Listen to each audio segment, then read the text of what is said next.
Halo sahabat tani, bersama saya Ami akan menemani Anda di episode Kabar Tani kali ini. Mau tahu selanjutnya? Ikuti saya terus. Sahabat tani, apa sih yang Anda ketahui tentang singkong? Apa karena budidayanya yang tergolong mudah? Atau rasanya yang enak dan bisa diolah menjadi berbagai macam makanan? Tahukah sahabat tani, di Indonesia singkong jadi makanan pokok setelah beras dan jagung. Daun dari tanaman ini mempunyai protein cukup tinggi sebagai sayuran. Batangnya bisa digunakan untuk pagar kebun, dan singkong sering dijadikan bahan dasar pada industri makanan. Sahabat tani, saat ini saya sudah berada di hamparan kebun singkong yang luas milik Bapak Zainal di Desa Kasiau, Kecamatan Morongpudak. Saat ini saya sudah bersama Bapak Zainal selaku pemilik lahan kebun singkong ini. Selamat pagi Pak Zainal. Selamat pagi Mbak. Saya mau tanya nih Pak, kenapa Bapak memilih singkong sebagai usaha yang Bapak budidayakan? Kenapa jadi saya memilih kebun singkong? Karena di sini tanahnya dan struktur pegunungan jadi bagus untuk ditanami singkong, dan perawatannya pun tidak terlalu sulit, sangat mudah. Iya, kita tinggal mengolah tanah, kita tanam, nah jadi kan tinggal tumbuh, kita nunggu sampai 4 bulan siap panen, kan 5 bulan sudah panen, itu loh Mbak. Dari segi lahan ini kira-kira luasannya untuk saat ini berapa nih Pak? Jadi untuk segi lahan luas semuanya ini dari ujung sana sini itu kurang lebih 10 hektar. Kurang lebih 10 hektar. Ya, yang sudah siap panen kurang lebih 2 hektar sudah siap panen. Yang siap panen iya. Sudah 2 hektar Pak ya. Itu kira-kira untuk panen itu kurang lebih berapa bulan Pak? Dari awal penanaman, dan apakah berjeda atau memang sekaligus? Memang berjeda Mbak, berjeda. Jadi kita siap panen, kalau pembelinya, kalau kita mengirimnya ke pabrik itu di 5 bulan Mbak.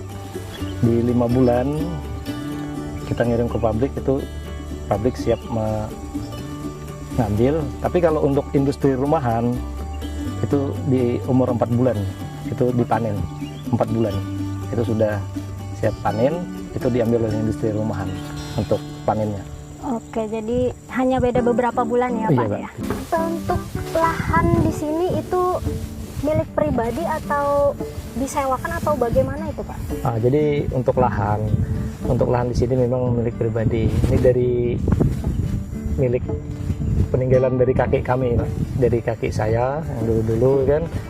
Jadi memang lahannya milik pribadi, tapi nggak disewakan. Tapi kita kerjasama aja penanaman di sini. Kalau singkong yang ditanam di lahan Bapak ini jenisnya apa Pak?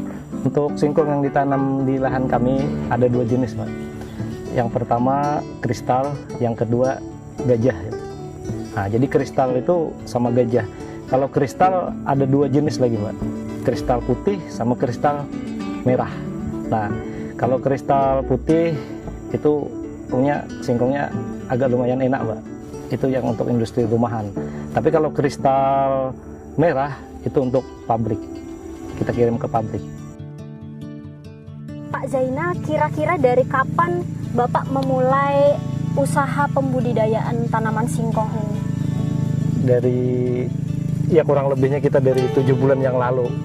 Dari kita melihat lahan kosong tidak dimanfaatkan, jadi ada inisiatif itu Mbak, ada inisiatif mau membuat lahan ini menjadi tanaman. Kalau kita tanam seperti kacang, cabai itu kan terlalu luas, jadi ada inisiatif kita tanam singkong. Jadi mungkin kurang lebihnya 7 bulan yang lalu kita sudah ada ini planningnya untuk tanam singkong itu. Dari 7 bulan yang lalu Pak ya. Untuk pembukaan lahan sendiri, kemudian juga penyediaan bibit dan sebagainya, itu apakah Bapak mengelola sendiri atau bekerja sama dari pihak terkait atau bagaimana Pak? Untuk pembukaan lahan, pentraktoran, itu tuh kita kerjasama dengan Dinas Pertanian. Kita pinjam alat-alatnya pertanian di sana sama operatornya. Ya sama pembajakan ini kan semuanya tuh dari pertanian, Mbak. Jadi kita kerjasama dengan pertanian. Tapi untuk bibit memang sudah ada standar perusahaan, Mbak. Untuk bibit itu. Jadi perusahaan itu dia membikinkan standar bibit.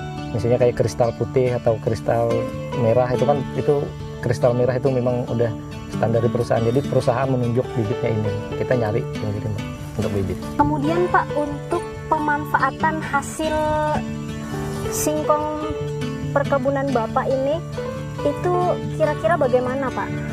Jadi gini, untuk pemanfaatannya kita untuk kristal putih kita kirimnya ke kandangan. Di sana ada pabrik industri rumahan kayak bikin keripik singkong dan sejenisnya lagi, Mbak. Jadi di kandangan ada 2 buah perusahaan yang bisa ngambil, dan di Pelehari juga ada. Di Pelehari itu untuk kristal merah. Bapak, kira-kira apa nih kesulitannya selama kurang lebih 7 bulan ini Bapak mempembudidayaan singkong ini? Jadi kesulitannya kita pupuk, Mbak. Kita sekarang ini pupuk sangat mahal, jadi ya kurang inilah, kita dipupuk aja, Mbak. Kalau misalnya mungkin bisa di depannya nanti mungkin kita bisa kerjasama dengan Dinas Pertanian, mungkin didukung pupuk bersubsidi. Nah, kita mengucapkan terima kasih kan untuk kedepannya itu, Mbak. Kita memang kesulitannya tuh dari segi pupuk aja dulu, Mbak, di sini. Jadi harapannya ke depan, Mbak, untuk budidaya singkong di Tabalong, ya saya lah khususnya ke Tabalong kan. Jadi ya harapannya masalah penjualan, harga mahal, sama mana lahan-lahan yang kosong ya kan masih bisa dimanfaatkan oleh masyarakat, juga untuk masyarakat luas. Jadi biar budidaya singkong di Tabalong hasilnya melimpah ruah. Mungkin kita bisa mendirikan pabrik sendiri mungkin di Tabalong ini, nanti mungkin kerjasama dengan siapa itu kan, perusahaan mana yang mungkin, inspektur mana yang mau datang ke sini untuk membuat pabrik singkong. Jadi petani nggak jauh-jauh lagi, Mbak, untuk penjualan singkongnya. Nggak usah ke kandangan, nggak usah ke Pelehari kan, cukup di Tabalong. Itu aja harapannya, Mbak. Jadi kita mandiri ya, Pak ya? Iya, mandiri, kita bisa menumbuhkan dan kita bisa memproduksi juga. Sendiri, Mbak. Baik, terima kasih banyak Pak Sama-sama, Zainal Mbak. sudah berbagi informasi seputar pembudidayaan singkong. Baik sahabat tani, itulah tadi saya sudah berbincang-bincang bersama Pak Zainal selaku pemilik lahan perkebunan singkong di Desa Kasiau, Kecamatan Murung Pudak. Setelah ini saya mau lanjut jalan-jalan lagi dan nanti kita bakal bincang-bincang lagi sama salah satu petani yang ada di kebun singkong ini. Tetap di Habarkan.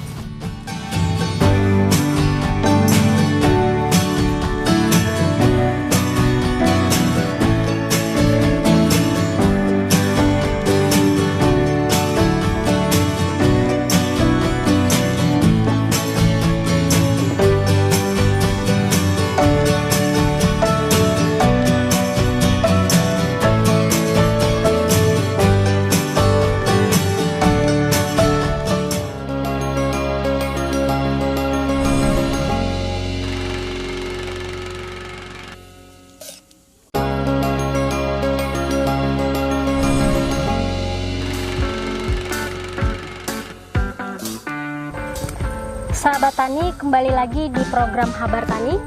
Tadi kita sudah berbincang-bincang bersama Bapak Zainal selaku pemilik lahan kebun singkong ini. Dan di sebelah saya sudah ada Bapak Doli, salah satu petani singkong di kebun milik Bapak Zainal. Selamat pagi, Pak. Pagi, Bu. Mau tanya nih, Pak, Iya. sejak kapan Bapak menjadi petani singkong? Kalau menjadi petani singkong udah lama, Mbak, hampir 5 tahunan lebih. Cuma yang kita tanam lagi ini sekitar hampir 7 bulan ini ya kan. Nah, tanam singkong ini karena kan dari hasilnya juga lumayan, makanya kita tanam singkong. Sebelumnya Bapak belajar di mana? Sebelumnya sabetnya di Jawa, Bu. Waktu itu kan masih di Jawa kan, sering nanam singkong. Belajarnya itu berapa lama Pak kira-kira, atau Ya kita belajar kemarin ya sekitar hampir setengah tahunan, Bu, sampai mulai nanam sampai menghasilkan. itu memang ada pelatihan khusus atau secara otodidak dari petani-petani singkong? Kalau kemarin kita otodidak, cuma dibantu juga oleh PPL setempat di sini, dibantu juga untuk cara tanamnya juga, ya kan kita samakan sama gitu sama yang kita tanam otodidak. Untuk cara penanaman singkong yang benar itu sulit apa gimana Pak? Ya dibilang sulit ya kurang enggak juga, Bu, agak mudah juga. Masalahnya kan pertama kita harus bajak dulu tanahnya, 1 kali bajak, nanti 2 kali bajak, 3 kali udah dirotari, setelah dirotari ditanam. Nah setelah ditanam ya udah langsung didangir, setelah itu tinggal nunggu pemupukan aja 3 bulan kemudian. Untuk penanaman singkong yang baik itu bagaimana sih Pak? Boleh dong dipraktekin Ya biar kalau sahabat untuk- tani di sana juga bisa lihat sama-sama. Dari bibitnya agak bagus, Bu, ya agak besar dan nanti udah tua, umurnya sekitar 5 bulan sampai 6 bulan. Dipotong nggak terlalu panjang juga. 1, 2, 3, 4, 5. Kalau di bawah 5 bulan itu kurang baik ya Pak? Iya, kurang baik karena masih muda, Bu, pertumbuhannya kurang. Jadi harus yang di atas 5 bulan ya Pak ya? 5 bulan. Kalau dari apa namanya? Dari diameter batangnya sendiri itu ada ketentuannya nggak? Ya kita ambil yang sedang lah, yang rata-rata diameter berapa ini ya? Ini sekitar 15 cm ya. 15 cm. Nah, besarnya lingkarannya. Memang ada ketentuannya kalau batangnya tuh harus panjangnya kurang lebih 15 cm Iya, gitu. sekitar itu. Karena kalau terlalu pendek juga kan kurang bagus, terlalu panjang juga. Nanti tumbuhnya terlalu banyak, daunnya kurang bagus juga buahnya.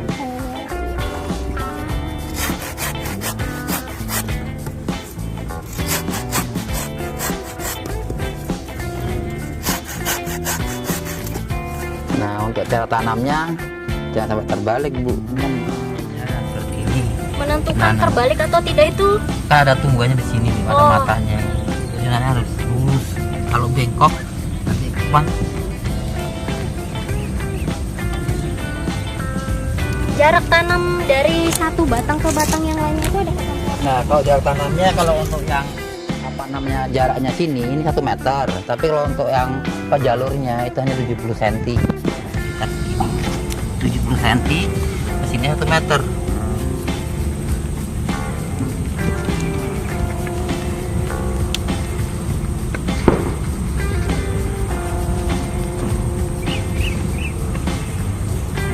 Kalau ke sini 1 meter.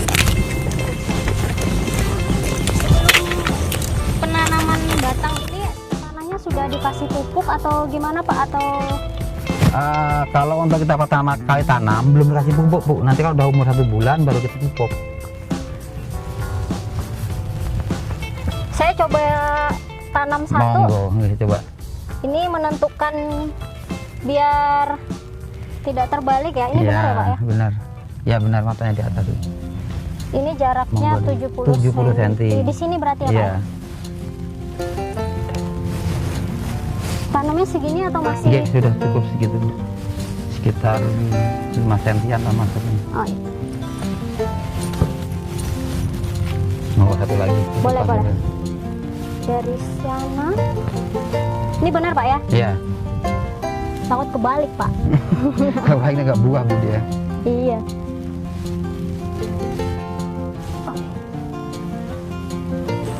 Kalau yang tadi kan jenis kristal putih ya Pak ya? Iya.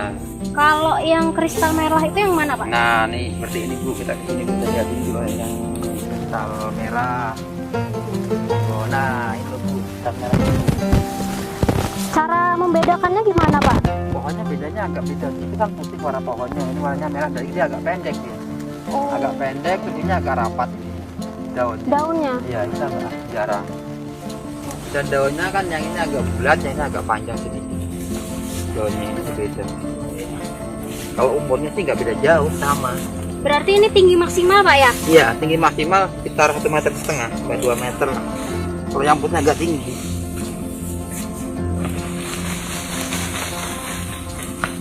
Memang buahnya agak banyak kan yang merah. Merah. Kenapa bisa gitu, Pak? Ya karena jenisnya beda. Nah ini agak lambat sedikit. Oh iya, merah ya. Iya. Kayaknya ini lebih berat, Pak ya. Lebih berat lagi, dia umurnya harus minimal 7 bulan. Kalau yang ini umurnya udah Ini baru 5 bulan. oh baru 5 bulan.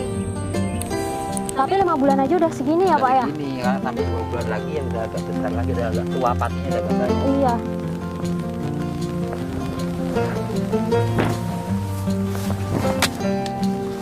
Iya, merah.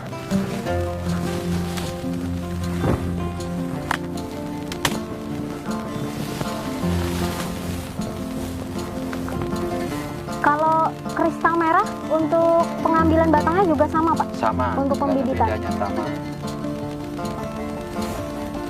Cuma yang bedakan yang daunnya. Jenis daun. Iya. Kalau tadi kan kita ngomongin singkong nih, Iya. Pak. Singkong kan tapi ada bagian batangnya tadi sudah katanya kan untuk pembibitan lagi. Kemudian ini daunnya Daunnya ini Kira-kira? kita jual ke pakan ternak Bu, untuk kambing, sapi ya kan, pakan ternak. Ya sementara ini yang ambil dari ada pihak dari ya peternak Adaro yang ambil apa namanya daunnya ini. berarti semua bagian dari singkongnya Bisa digunakan semua. iya. Berarti sudah bekerja sama ya, Pak ya? Ya. Kalau ada misalkan sudah panen, panen nanti daunnya dijual ke daunnya dijual. peternak kambing ataupun sapi. Sahabat tani, kita tadi sudah bincang-bincang, langsung dipraktekin juga sama Pak Doli gimana cara menanam yang baik, terus juga gimana cara mencabutnya tadi, Pak ya. Kemudian kita juga tahu ciri-ciri jenis dari kristal merah dan juga kristal putih itu yang kayak gimana. Nah, setelah ini saya akan lanjut bincang-bincang lagi dengan salah satu petugas penyuluh pertanian di Desa Kasiau. Tetap di Habar Tani.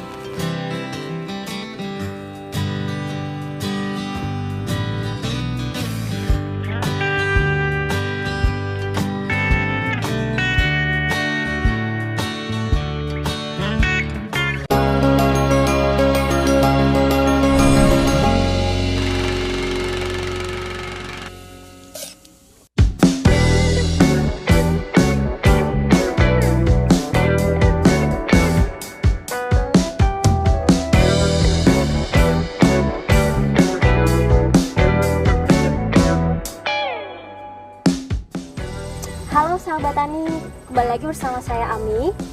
Di segmen yang terakhir ini, saya saat ini sudah bersama Bapak Abdul Ghafur selaku PPL Desa Kasiau dan Kasiau Raya. Selamat pagi Pak Abdul Ghafur. Iya, pagi. Assalamualaikum. Waalaikumsalam. Jadi kali kita mau tanya soal singkong, Pak. Jadi singkong itu merupakan tanaman yang seperti apa dan kira-kira ada berapa jenisnya begitu? Iya, boleh-boleh aja. Singkong tanaman perdu. Tanaman perdu. Iya. Berasal dari Amerika Selatan. Sejarahnya sampai ke Indonesia dibawa oleh bangsa Portugis sama Belanda, kemudian menyebar ke seluruh Indonesia.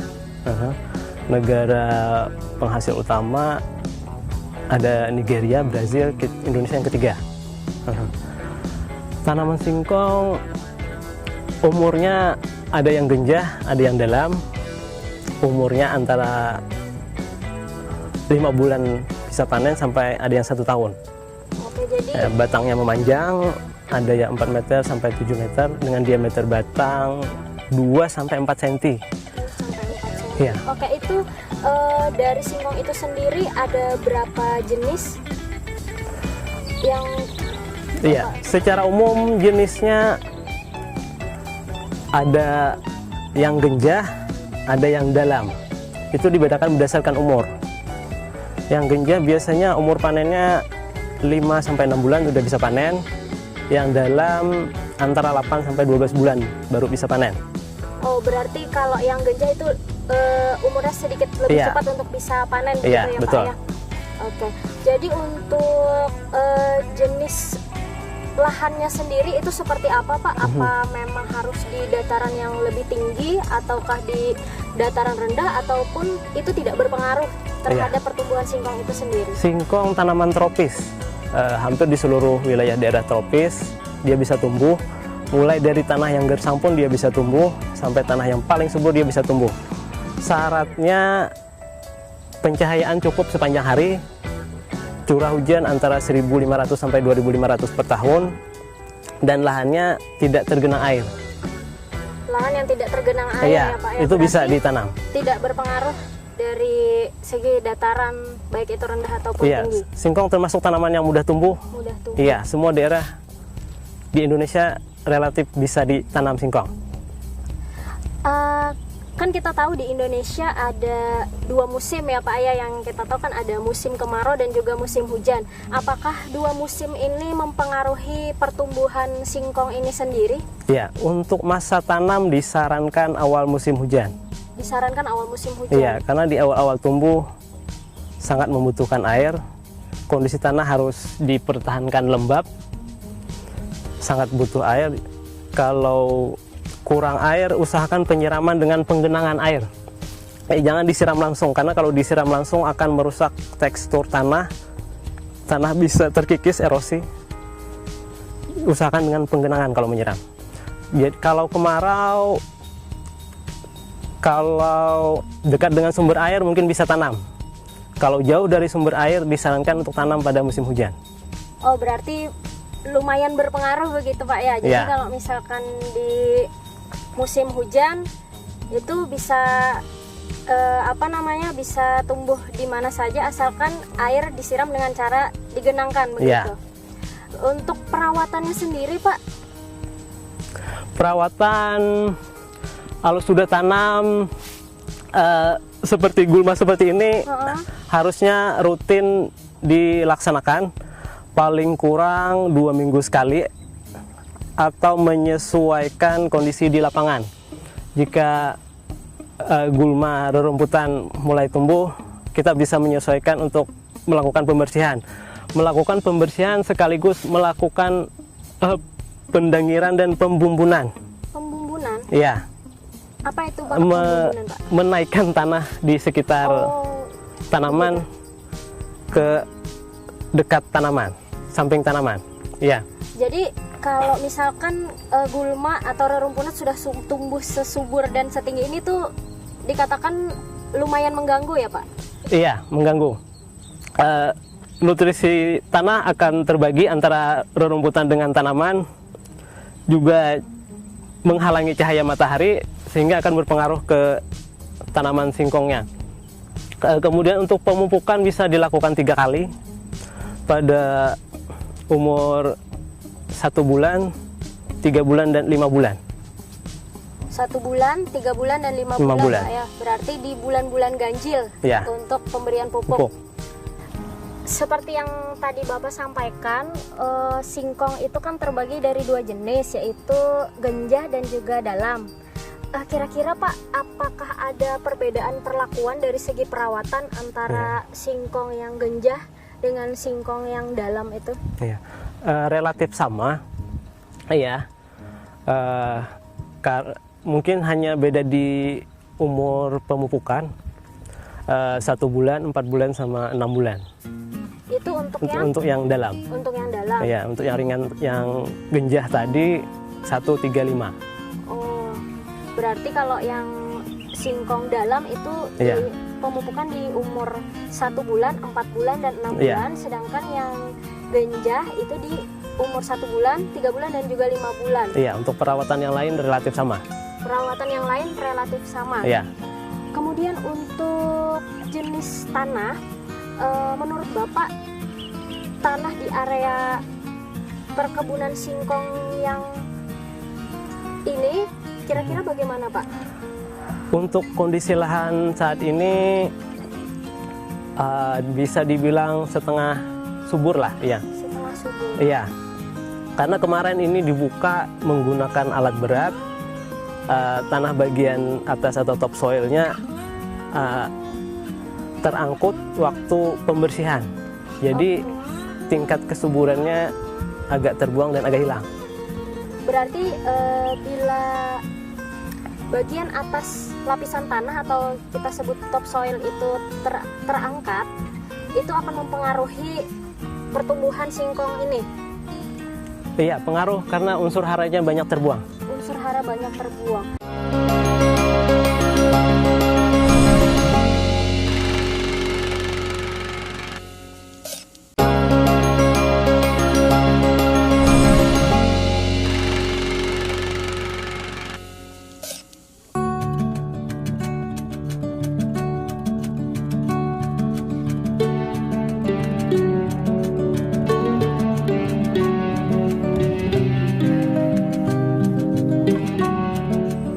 Bapak kira-kira langkah apa yang paling baik dilakukan untuk pembukaan lahan tanpa mengikis topsoil itu dan tetap mempertahankan unsur hara tanah bagian atas itu, Pak? Iya, iya. Untuk pembukaan lahan untuk pengupasan gulma dan pepohonan disarankan secara manual, ya, untuk menghindari pembuangan unsur hara pada lapisan topsoil tanah. Kemudian pada pengolahan tanah untuk mengurangi kadar asam tanah, karena umumnya tanah-tanah kita di Tabalong kadar asamnya lumayan tinggi. Waktu pengolahan tanah dilakukan pengapuran dengan kapur pertanian. Dengan kapur pertanian, Pak, ya? Iya, waktu pengolahan tanah.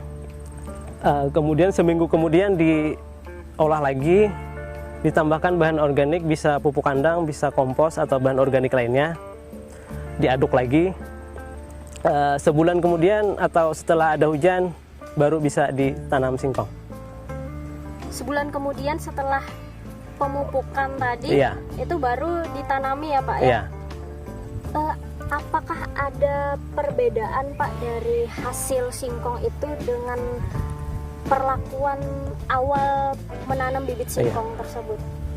Untuk meningkatkan potensi hasil, stek batang singkong yang akan ditanam bisa dilakukan beberapa perlakuan. Untuk pemotongan bisa dilakukan miring agar potensi pembentukan akar dan umbi bisa lebih banyak. Kemudian di atas potongan bisa dilakukan perlukaan. Bisa 3 sudut atau 4 sudut dilukai, atau dengan melakukan pembenaman seluruh batang stek, mungkin dimunculkan 2 atau 3 jari. 2 atau 3 jari ya, untuk memperbesar potensi pembentukan umbi dan akar lebih banyak dari biasanya. Pak Abdul Ghafur, tadi kan saya sudah berbincang-bincang dengan Pak Zainal dan juga Pak Doli. Beliau mengatakan kalau bibit yang ditanam di perkebunan beliau ini merupakan bibit kristal merah dan juga kristal putih. Sebenarnya di Indonesia sendiri itu ada berapa jenis bibit sih, Pak? Iya. Untuk singkong? Iya, di Indonesia hampir puluhan ada jenis bibit singkong. Beberapanya ada varietas Malang, Bogor, Adira, Gajah. Kemudian ini ada kristal putih, kristal merah. Kenapa putih atau merah? Karena bagian batangnya ada yang lebih putih, ada yang lebih merah. Tangkai daunnya ada yang lebih putih, ada yang lebih merah, sehingga dibedakan kristal merah dan kristal putih. Kemudian untuk potensi hasilnya rata-rata antara 10 sampai 30 ton per hektar. Untuk pembibitan yang jenis kristal merah dan kristal putih itu 10 sampai 30 ton per hektarnya. Iya. Jadi di antara puluhan bibit yang ada di Indonesia, apakah memang bibit kristal merah dan kristal putih ini yang paling bagus di antara bibit yang lainnya? Iya. Kristal merah kenapa dipilih? Karena umurnya agak genjah. Jadi untuk daerah-daerah yang rawan kekeringan relatif aman karena umurnya 5 atau 6 bulan udah bisa panen. Dan umumnya di Kalimantan Selatan rata-rata ini yang ditanam. Dan memang potensi hasilnya bagus. Jadi untuk daerah Kalimantan sendiri itu memang rata-rata menggunakan bibit kristal merah dan kristal putih karena jangka umurnya lebih pendek. Umurnya lebih pendek ya Pak ya. Jadi lebih cepat untuk panen ya Pak ya. Untuk potensi sendiri Pak dari singkong ini, kira-kira pemanfaatannya selain yang kita tahu pada umumnya kan singkong dibikin keripik gitu. Selain itu kira-kira apa aja nih Pak? Selain untuk dibikin olahan seperti keripik atau direbus atau digoreng, karena singkong umumnya tidak awet untuk disimpan, walaupun di lemari pendingin tetap tidak awet. Biasanya untuk mengawetkannya dibikin tepung tapioka atau tepung moka untuk pengawetannya. Iya, dibikin tepung. Itu dari singkongnya sendiri ya Pak ya? Kalau dari daun, dari segi batangnya juga secara keseluruhan? Batang umumnya digunakan untuk bibit. Untuk daun biasanya pucuk-pucuknya untuk sayur-sayuran pelengkap lauk pauk makanan sehari-hari. Bisa juga daunnya untuk tambahan pakan ternak, tapi tidak terlalu dianjurkan. Mungkin hanya seminggu atau 3 minggu sekali, karena kandungan asam sianidanya bisa membuat ternak kembung. Jadi tidak dianjurkan untuk dikonsumsi setiap hari ya Pak ya, kalau untuk ternak begitu. Dari Bapak Abdul Ghafur sendiri mungkin ada pesan-pesan untuk para petani singkong dan juga masyarakat? Sarannya untuk nanam singkong, saya kira potensinya cukup besar.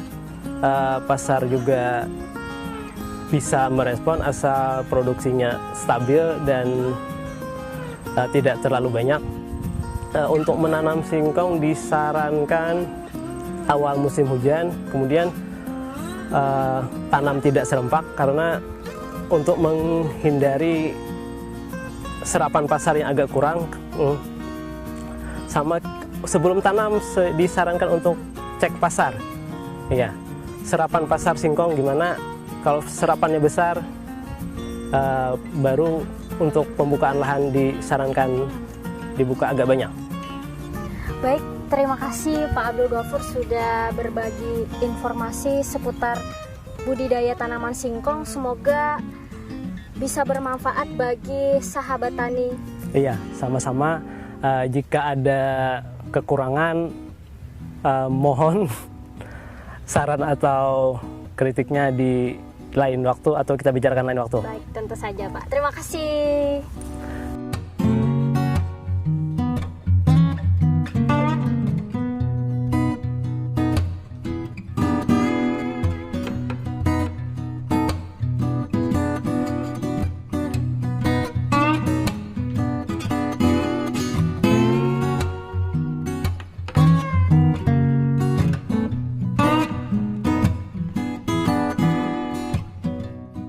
Baiklah sahabat tani, kita sudah mengupas tuntas tentang budidaya singkong bersama pemilik lahan, petani singkong dan juga penyuluh pertanian di Desa Kasiau dan Kasiau Raya. Semoga informasi tadi bermanfaat untuk sahabat tani. Nantikan episode Habar Tani selanjutnya tetap di TV Tabalong.